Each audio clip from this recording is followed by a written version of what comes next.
অসমৰ প্ৰকৃতি প্ৰেমী ৰাইজলৈ আন্তৰিক প্ৰণাম।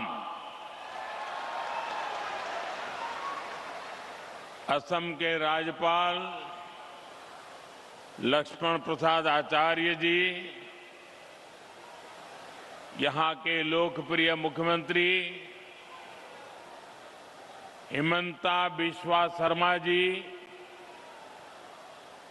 केंद्र में मेरे सहयोगी सर्बानंद सोनोवाल जी, पवित्रा मार्गरीटा जी, असम के मंत्री अतुल बोरा जी, चरण बोरो जी, कृष्णेंदु पोल जी,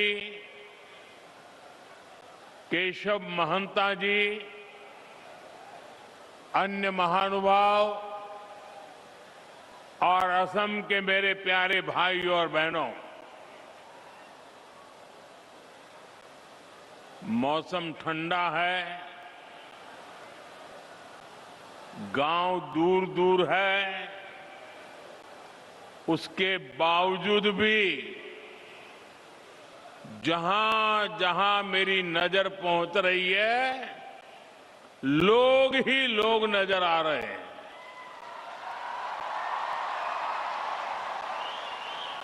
आप इतनी बड़ी संख्या में हमें आशीर्वाद देने आए हैं, मैं आपका बहुत बहुत आभारी हूं।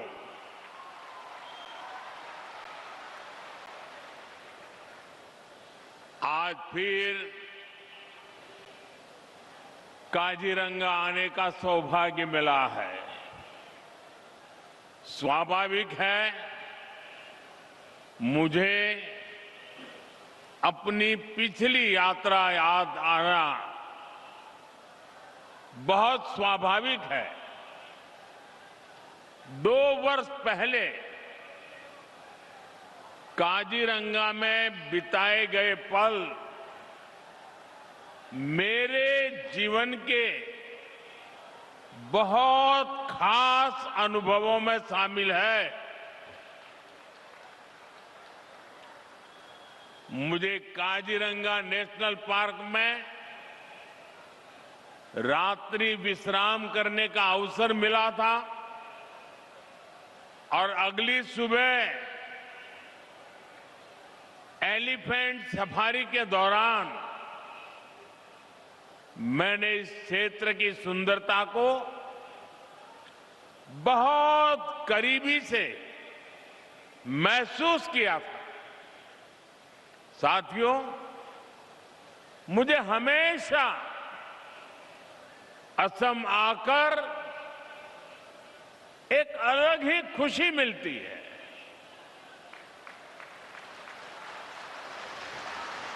ये धरती वीरों की धरती है। हर क्षेत्र में अपनी प्रतिभा दिखाने वाले बेटे बेटियों की धरती है। कल ही मैं गुवाहाटी में बागुरुम्बा दहौ के कार्यक्रम में शामिल हुआ था। वहां हमारी बोडो समुदाय की बेटियों ने बागुरुम्बा की प्रस्तुति देकर नया रिकॉर्ड बनाया। बागुरुम्बा की ऐसी अद्भुत प्रस्तुति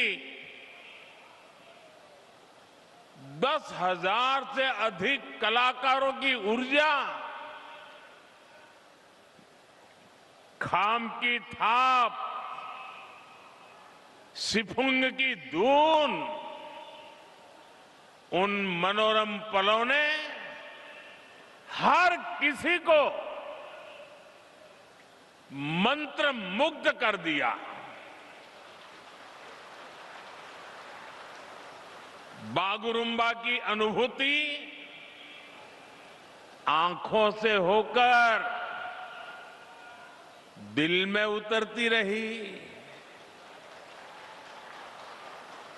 असम के हमारे कलाकारों ने वाकई कमाल कर दिया। उनका परिश्रम, उनकी तैयारी, उनका तालमेल, सब कुछ बहुत अद्भुत रहा। मैं बागुरुम्बा दहौ के में शामिल सभी कलाकारों को आज फिर से एक बार बहुत बहुत बधाई दूंगा। और मैं देश भर के सोशल मीडिया इन्फ्लुएंसर को भी बधाई देता हूं। मैं कल से देख रहा हूं कि इस बोडो परंपरा का उत्तम नृत्य सोशल मीडिया पे छाया हुआ है। मुझे पूरा विश्वास है देश और दुनिया के लोग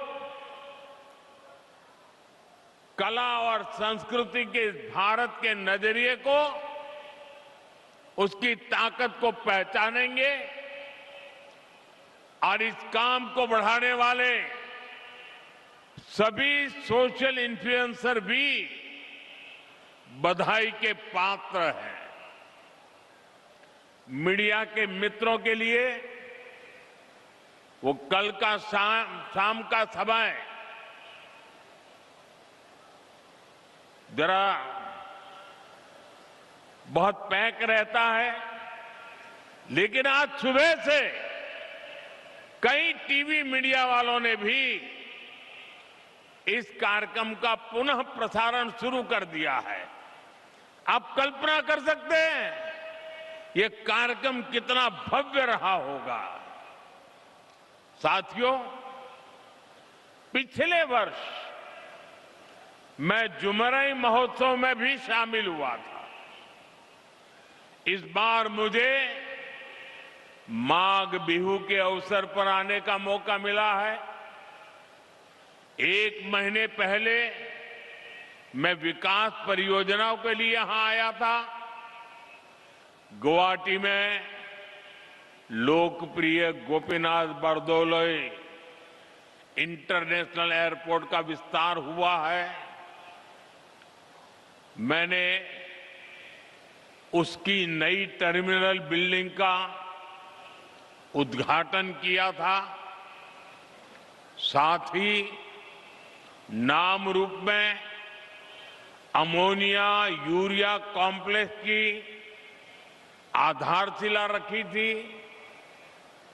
ऐसे सभी अवसरों ने भाजपा सरकार के विकास भी, विरासत भी, इस मंत्र को और मजबूत किया है। यहां कुछ बंधु चित्र लेकर के आए हैं और ऐसे खड़े हैं, थक जाएंगे। आप भेज दीजिए, मैं ले लूंगा। आप आगे कलेक्ट करवा लीजिए। एसपीजी के लोग, ऐसे जो लोग चित्र लेकर आए हैं उनसे ले। अगर पीछे आपका आता पता लिखा होगा तो मेरी चिट्ठी जरूर आएगी। इधर भी, इस तरफ भी कोई नौजवान लंबे अरसे से कंधे पे कंधा खड़ा करके खड़ा है। मैं आप सब कलाकारों का धन्यवाद करता हूं। आपके प्यार के लिए, आपकी इस भावना के लिए मैं आपका आदर करता हूं।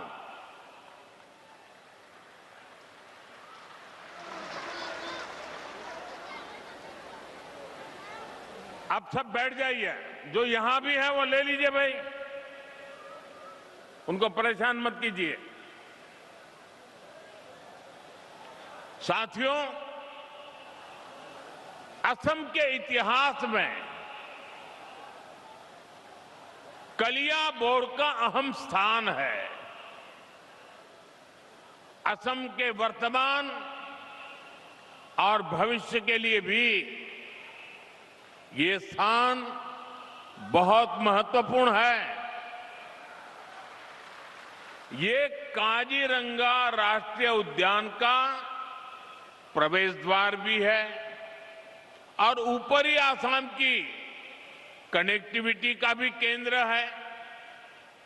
यहीं से महायोद्धा लसित बोरफुकन जी ने मुगल हमलावरों को बाहर करने की रणनीति बनाई थी। उनके नेतृत्व में असम के लोगों ने साहस, एकजुटता और दृढ़ संकल्प के साथ मुगल सेना को पराजित किया था। ये केवल एक सैन्य विजय नहीं थी, ये असम के स्वाभिमान और आत्मविश्वास का जयघोष था। अतीत में यहां से पूरे पश्चिमी असम की जिम्मेदारियां संभाली जाती थी। अहोम शासन के समय से कलियाबोर का रणनीतिक महत्व रहा है। मुझे खुशी है कि भाजपा सरकार में अब ये क्षेत्र कनेक्टिविटी और विकास का अहम केंद्र बन रहा है। साथियों, आज बीजेपी पूरे देश में लोगों की पहली पसंद बन गई है।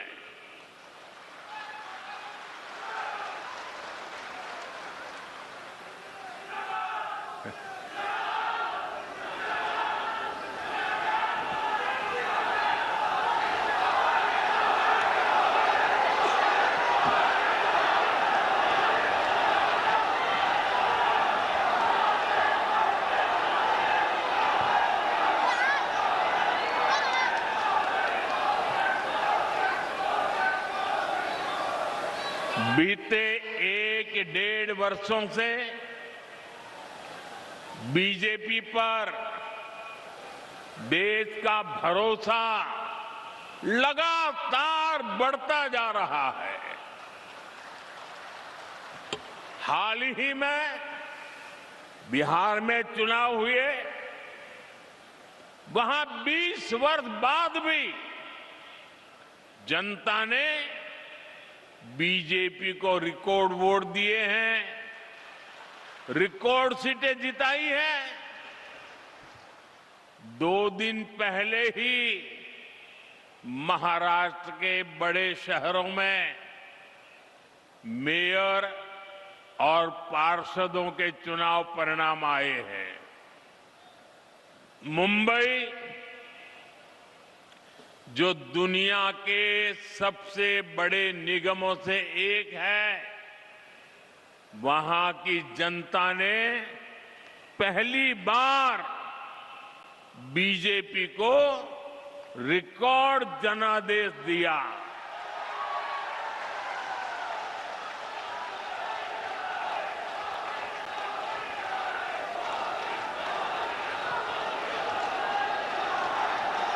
देखिए, जीत मुंबई में हो रही है, जश्न काजीरंगा में मनाया जा रहा है।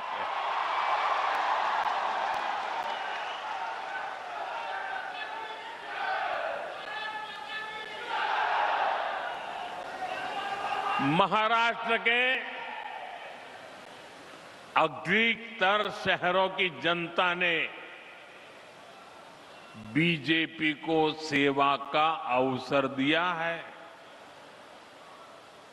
साथियों, इससे पहले दूर सुदूर दक्षिण में केरला की जनता ने बीजेपी को बहुत बड़ा समर्थन दिया है। वहां पहली बार बीजेपी का मेयर बना है। केरला की राजधानी तिरुवनंतपुरम में आज बीजेपी सेवा कर रही है। साथियों, बीते कुछ समय में जितने भी चुनाव परिणाम आए हैं, उनका जनादेश स्पष्ट है। देश का वोटर आज गुड गवर्नेंस चाहता है, विकास चाहता है। वो विकास और विरासत दोनों पर फोकस करता है। इसलिए वो बीजेपी को पसंद करता है।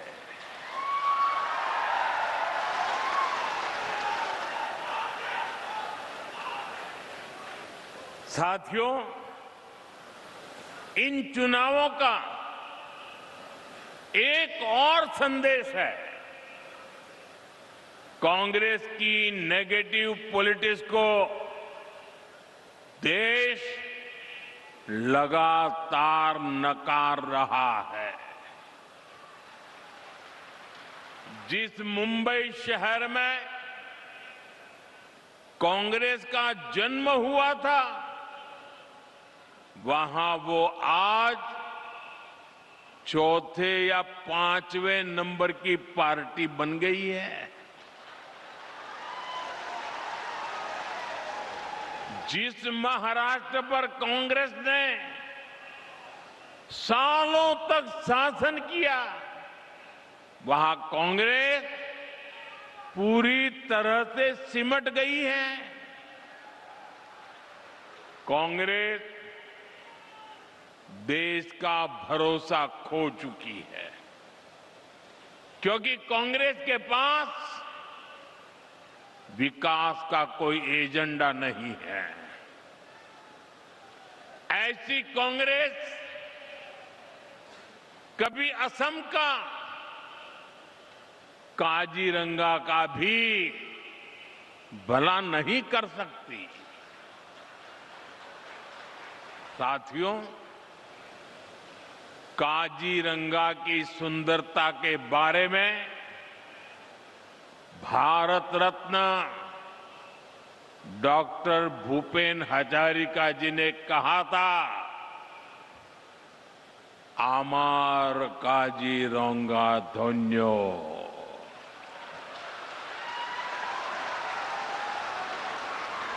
प्रकृति दुनिया कुलात खेली, आमार मोर होल पुण्यो।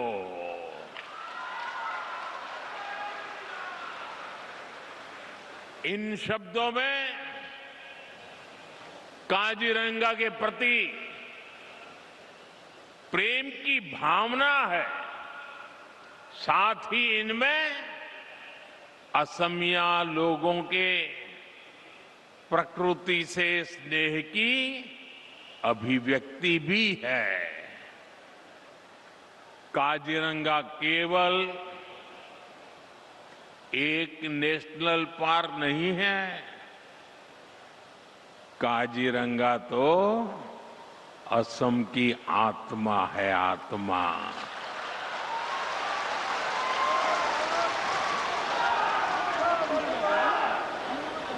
ये भारत की बायोडायवर्सिटी का एक अनमोल रत्न भी है। यूनेस्को ने इसे वर्ल्ड हेरिटेज साइट का दर्जा दिया है। साथियों, काजीरंगा और यहां के वन्य जीवों को बचाना केवल पर्यावरण की रक्षा नहीं है, यह असम के भविष्य और आने वाली पीढ़ियों के प्रति हमारा दायित्व भी है। और सिर्फ मोदी का नहीं, आपका भी दायित्व है। और इसी को ध्यान में रखते हुए आज असम की धरती से नए प्रोजेक्ट की शुरुआत हो रही है। इनका बहुत व्यापक प्रभाव होगा। मैं इन प्रोजेक्ट के लिए आपको बहुत बहुत बधाई देता हूं। साथियों, काजीरंगा एक सींग वाले राइनो का घर है। हर साल बाढ़ के समय जब ब्रह्मपुत्र का जलस्तर बढ़ता है, तब यही सबसे बड़ी चुनौती सामने आती है। तब वन्य जीव ऊंचे इलाकों की तलाश में निकलते हैं। इसी रास्ते में उन्हें नेशनल हाईवे पार करना पड़ता है। ऐसे समय में राइनो, हाथी और हिरण सड़क के किनारे फंस जाते हैं। हमारा प्रयास है कि सड़क भी चलती रहे और जंगल भी सुरक्षित रहे। इसी विजन के तहत कलियाबोर से नुमालीगढ़ तक लगभग 90 किलोमीटर लंबा कॉरिडोर तैयार किया जा रहा है। इस पर लगभग 7,000 करोड़ रुपए खर्च किए जाएंगे। इसमें लगभग 35 किलोमीटर लंबा एलिवेटेड वन्य जीव कॉरिडोर भी बनाया जाएगा। यहां गाड़ियां ऊपर से गुजरेगी और नीचे वन्य जीवों की आवाजाही बिना किसी बाधा के बनी रहेगी। एक सींग वाला राइनो हो, हाथी हो या बाघ, इनके पारंपरिक मूवमेंट रूट्स को ध्यान में रखकर डिजाइन को तैयार किया गया है। साथियों, ये कॉरिडोर ऊपरी असम और अरुणाचल प्रदेश की कनेक्टिविटी को भी बेहतर बनाएगा। काजीरंगा एलिवेटेड कॉरिडोर और नई रेल सेवाओं से असम के लोगों के लिए नई संभावनाएं तैयार होगी। मैं असम की जनता और देशवासियों को इन महत्वपूर्ण परियोजनाओं के लिए बधाई देता हूं। साथियों, जब प्रकृति सुरक्षित होती है तो उसके साथ अवसर भी पैदा होते हैं। पिछले कुछ वर्षों में काजीरंगा में पर्यटकों की संख्या में लगातार बढ़ोतरी हुई है।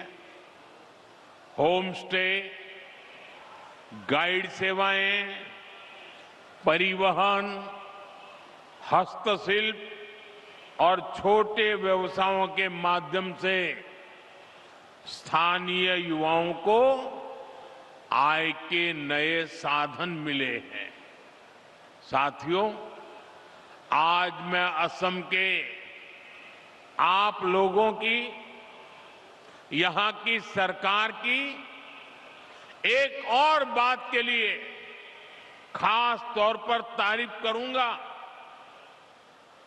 एक समय था जब काजीरंगा में राइनो के शिकार की घटनाएं असम की सबसे बड़ी चिंता बन चुकी थी। 2013 और 14 में एक सींग वाले दर्जनों राइनो मारे गए। भाजपा सरकार ने तय किया था कि हम ये नहीं चलने देंगे। अब ऐसा नहीं चलेगा। हमने इसके बाद सुरक्षा व्यवस्था को नए सिरे से मजबूत किया, वन विभाग को आधुनिक संसाधन मिले, निगरानी तंत्र सशक्त हुआ, वन दुर्गा के रूप में महिलाओं की भागीदारी बढ़ाई गई। इसका सुखद परिणाम भी सामने आया। 2025 में राइनो के शिकार की एक भी घटना सामने नहीं आई है और इसलिए आप सब और सरकार हर कोई बधाई के पात्र है। ये भाजपा सरकार की राजनीतिक इच्छा शक्ति और असम के लोगों के प्रयास से संभव हुआ है। साथियों, लंबे समय तक एक सोच ये बनी रही कि प्रकृति और प्रगति एक दूसरे के विपरीत है। कहा जाता था कि ये दोनों साथ नहीं चल सकते, लेकिन आज भारत दुनिया को दिखा रहा है कि ये दोनों साथ साथ आगे बढ़ सकते हैं। इकोनॉमी भी, इकोलॉजी भी। पिछले एक दशक में देश में जंगलों और पेड़ों का कवरेज बढ़ा है। लोगों ने एक पेड़ मां के नाम अभियान में बढ़ चढ़कर हिस्सा लिया है। इस अभियान के तहत अब तक 260 करोड़ से अधिक पेड़ लगाए जा चुके हैं। 2014 के बाद देश में टाइगर और एलिफेंट रिजर्व की संख्या बढ़ गई है। प्रोटेक्टेड एरिया और कम्युनिटी एरिया में भी बड़ा विस्तार हुआ। जो चीते भारत से लंबे समय पहले विलुप्त हो गए थे, उन्हें अब वापस लाया गया है। आज चीता लोगों के लिए एक नया आकर्षण बन गया है। हम वेटलैंड कंजर्वेशन पर भी लगातार काम कर रहे हैं। आज भारत एशिया का सबसे बड़ा रामसर नेटवर्क बन चुका है।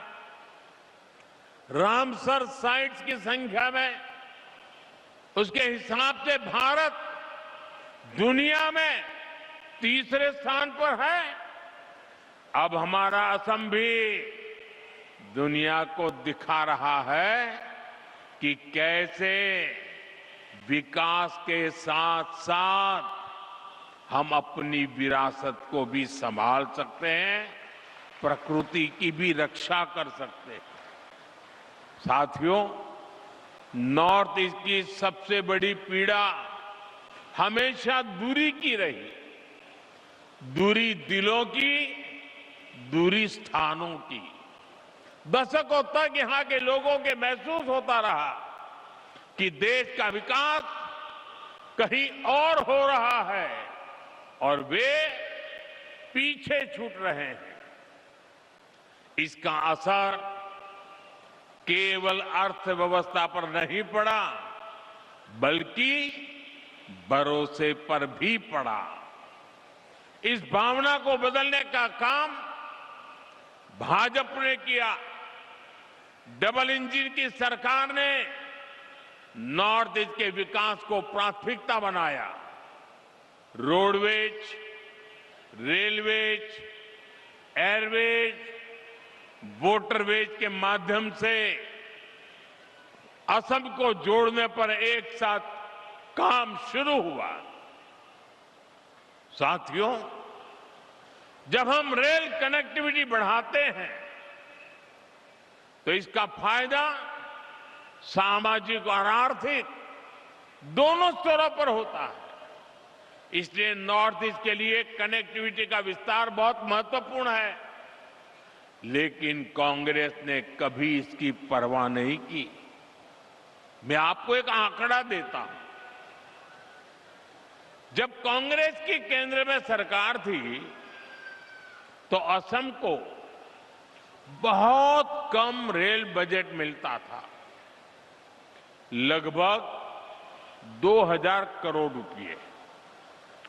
अब भाजपा सरकार में इसे बढ़ाकर लगभग 10,000 करोड़ रुपए सालाना कर दिया गया है। अब मैं आपको पूछता हूं, ये आंकड़ा आपको याद रहा क्या? ये आंकड़ा आपको याद रहा क्या कि भूल गए? मैं फिर से याद कराता हूं। कांग्रेस के जमाने में असम को रेलवे के लिए 2000 करोड़ रुपया मिलता था। कितना? सबके सब बोलिए, कितना मिलता था? कितना मिलता था? कितना मिलता था? भाजपा सरकार आने के बाद असम को कितना मिलता है? 10,000 करोड़ रुपया। कितना? कितना? कितना? 10,000 करोड़ रुपया। यानी कांग्रेस जितना पैसा असम को रेलवे के लिए देती थी, भाजपा उससे 5 गुना ज्यादा पैसा असम को दे रहा है। साथियों, इस बढ़े हुए निवेश से बड़े पैमाने पर इंफ्रास्ट्रक्चर निर्माण हुआ है। नई रेल लाइनें बिछाने से, दोहरीकरण और इलेक्ट्रिफिकेशन होने से रेलवे की क्षमता बढ़ी है, लोगों के लिए सुविधाएं बढ़ी हैं। आज कलियाबोर से जिन 3 नई ट्रेन सेवाओं का शुभारंभ हो रहा है, वे भी असम की रेल कनेक्टिविटी में एक महत्वपूर्ण विस्तार है। वंदे भारत स्लीपर ट्रेन गुवाहाटी को कलकत्ता से जोड़ेगी। यह आधुनिक स्लीपर ट्रेन लंबी दूरी की यात्रा को और अधिक आरामदायक बनाएगी। इसके साथ ही 2 अमृत भारत एक्सप्रेस ट्रेनों की शुरुआत की जा रही है। इन ट्रेनों के रास्ते में असम, पश्चिम बंगाल, बिहार और उत्तर प्रदेश के कई महत्वपूर्ण स्टेशन शामिल है, जिससे लाखों यात्रियों को सीधा लाभ मिलेगा। ये ट्रेनें असम के व्यापारियों को नए बाजारों से जोड़ेगी, छात्र शिक्षा के नए अवसरों तक आसानी से पहुंच सकेंगे और असम के लोगों के लिए देश के अलग अलग हिस्सों में आना जाना सरल हो जाएगा।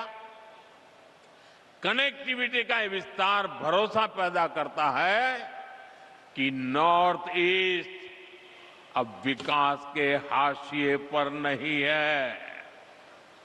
नॉर्थ ईस्ट अब दूर नहीं रहा।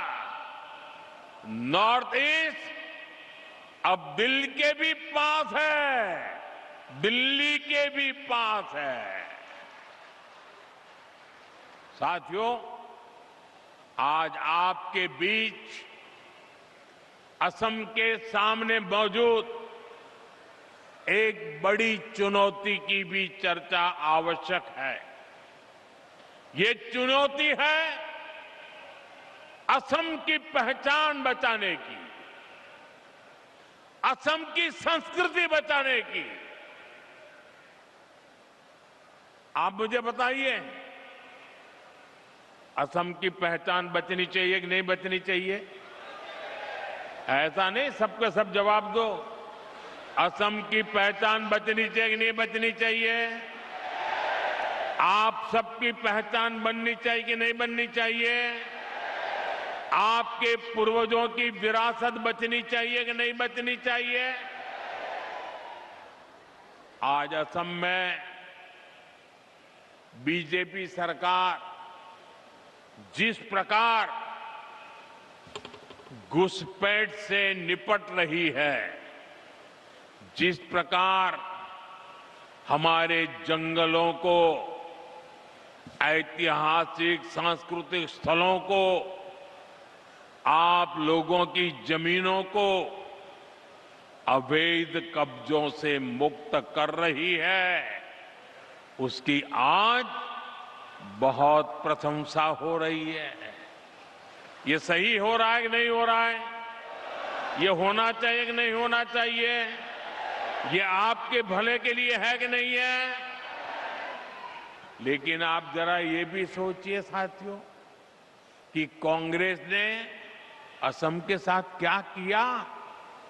सिर्फ सरकारें बनाने के लिए, कुछ वोट पाने के लिए असम की मिट्टी को घुसपैठियों को सौंप दिया।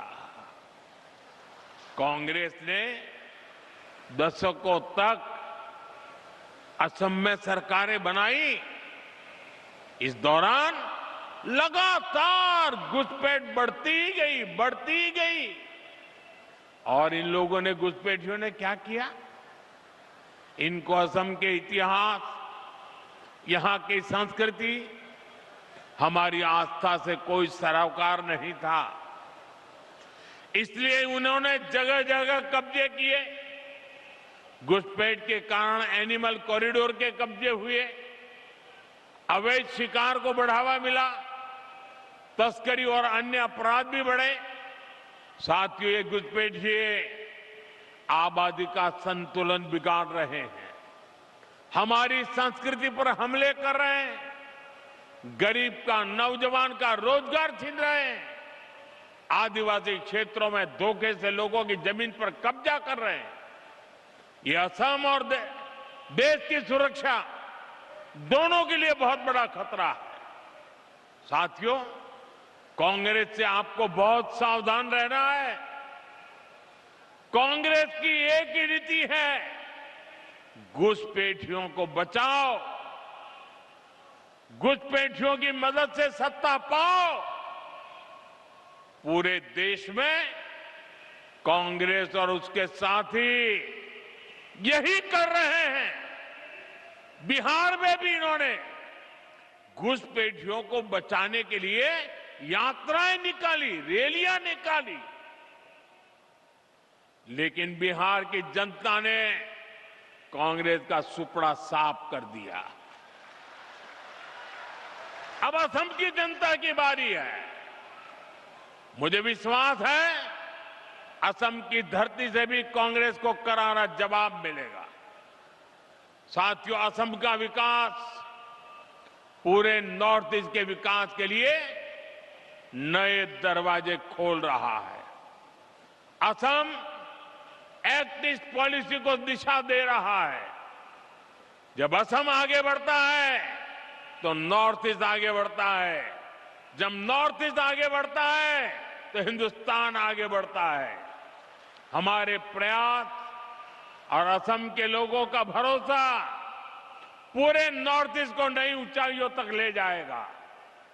इसी विश्वास के साथ एक बार फिर आप सभी को आज की परियोजनाओं की बहुत बहुत बधाई देता हूं। मेरे साथ बोलिए, भारत माता की, भारत माता की। ये वर्ष वंदे मातरम के 150 साल एक पुण्य स्मरण करने का समय है। मेरे साथ बोलिए, वंदे वंदे वंदे वंदे वंदे वंदे वंदे वंदे वंदे वंदे।